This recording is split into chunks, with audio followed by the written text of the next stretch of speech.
Topmost national asset protection company, Pipeline Infrastructure Nigeria Limited, recently distributed palliatives to 215 host communities in Trans-Niger Pipeline that cuts across River State, Abia, Bayelsa, and Imo, in order to give back in this Yuletide season and to encourage synergy between Pipeline Infrastructure Nigeria Limited and the host communities.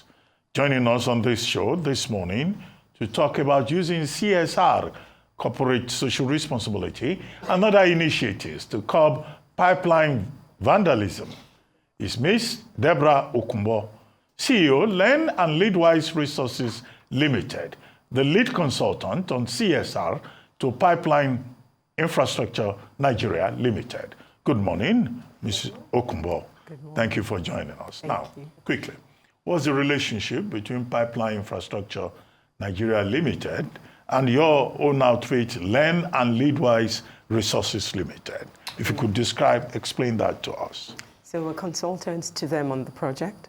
We're overseeing the entire end-to-end execution of their CSR project for a year, for the season.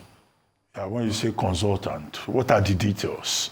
So many groups go about in Nigeria say we are doing consultancy, we are into consulting, but the devil is in the details. Yeah. What specifically do you do? Okay, so our outfit, our company, we're a management consultants and specialist training company.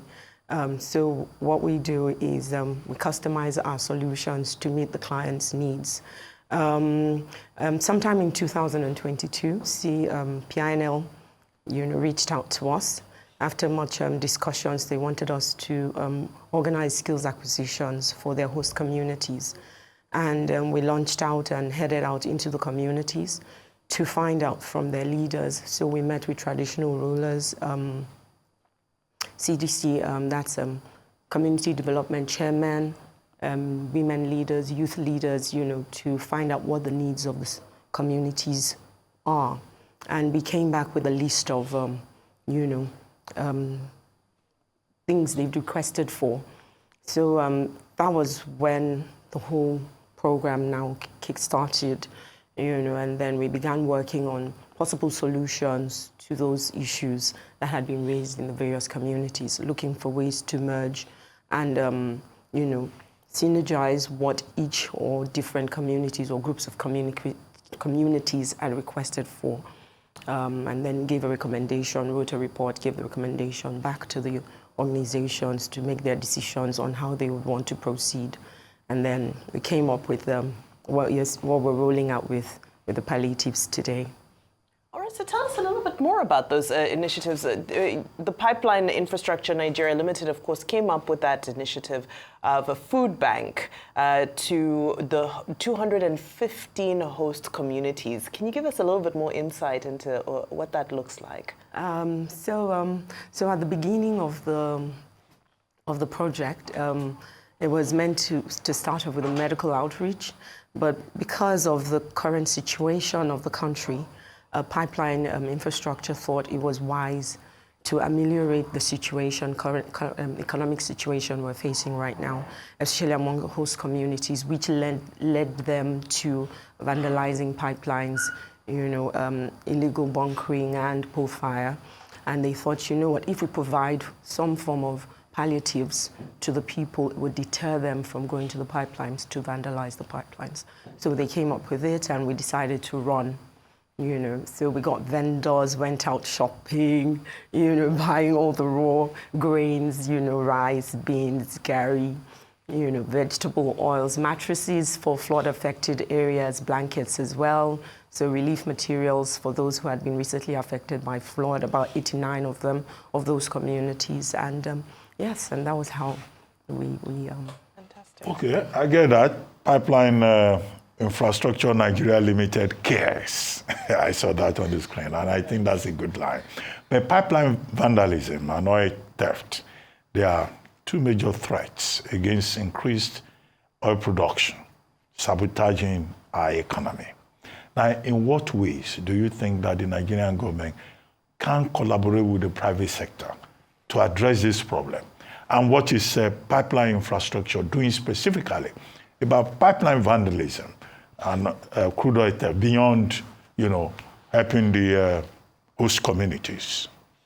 So prior to this time, what they regularly do, and I have seen with my own eyes, because I had to go in and speak with the community people, and they were familiar with representatives and staff of PINL.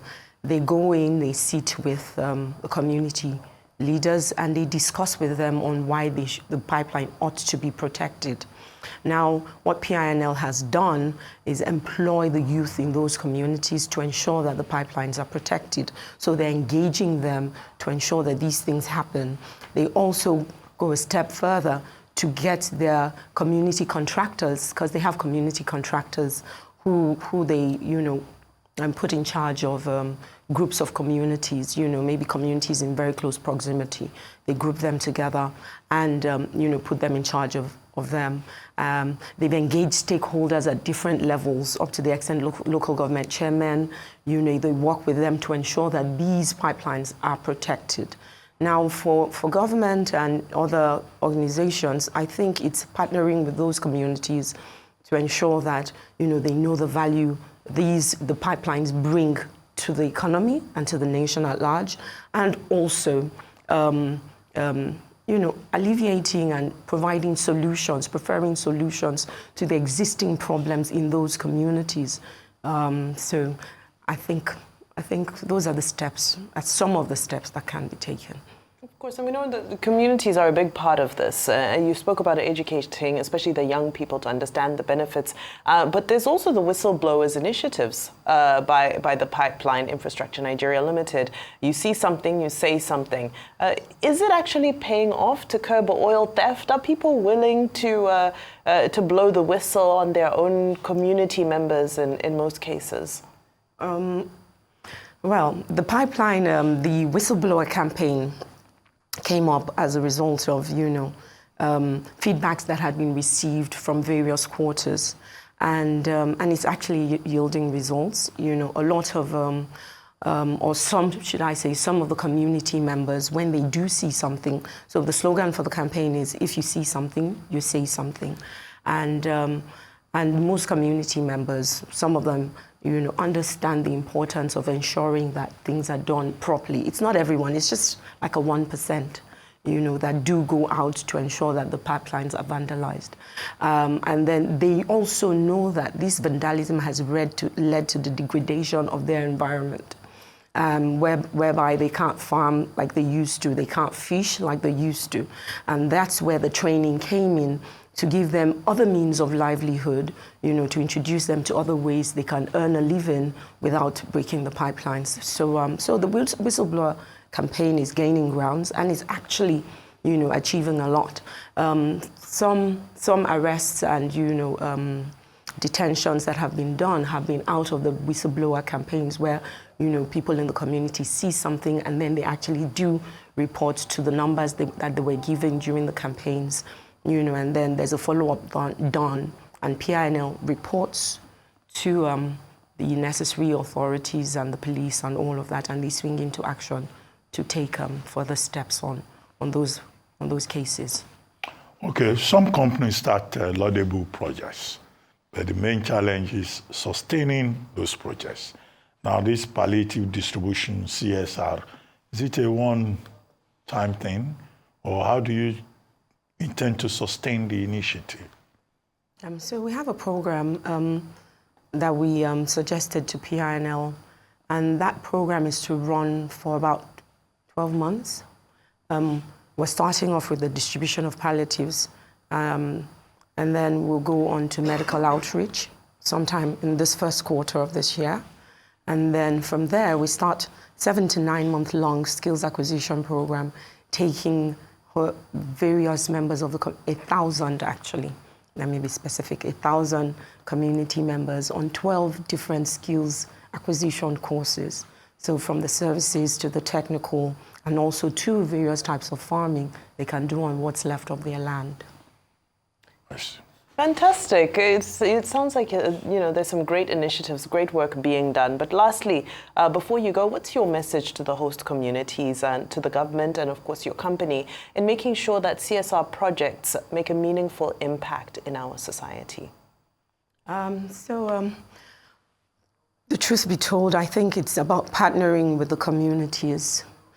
Partnership and collaborating with the communities would ensure that the community members understand what government expects of them, and will also ensure that the government knows what the community would desire as solutions to their existing problems. From various locations that we visited, we saw that, the issues range from no infrastructure to medical issues to education. There's some areas that do not have schools at all. There's some areas that do not have clean water. They barely exist.